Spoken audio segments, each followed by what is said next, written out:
I built my career around protecting others for many years. I remember being fearless with people in power, challenging police, judges, and even pimps and gangsters when I felt justice was violated.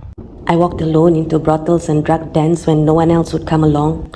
I was able to face danger when it wasn't my own. My sense of responsibility for others was so strong that risking myself felt somewhat natural.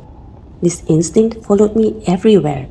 Even in social situations, I would spend the last ounce of energy making sure that the odd one out wasn't alone, even when all I wanted was nothing more than to rest. I resented this impulse, yet I couldn't override it.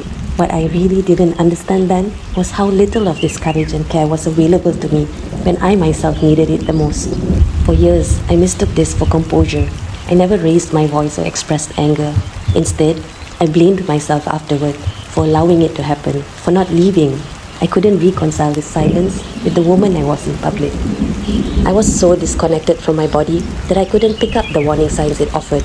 The churning stomach, the racing heartbeat, the lump in my throat, until it was too late.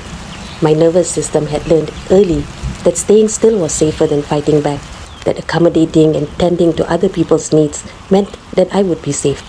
These were survival strategies lodged deep in my nervous system, which exist to prioritize survival over comfort, truth, or even accuracy. It holds on to what once protected it, even when this protection is no longer needed. The first time I ever felt anger in my body was only after I began working directly with my energy.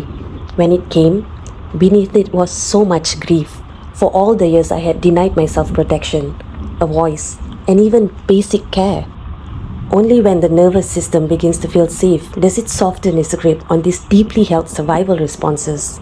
As safety slowly settled in my system, what had been frozen began to slowly loosen. I became more present in my body, more able to sense when something was wrong, to tolerate discomfort without intervening, and to respond instead of freezing. Most importantly, I learned to notice when old patterns took over and to choose differently.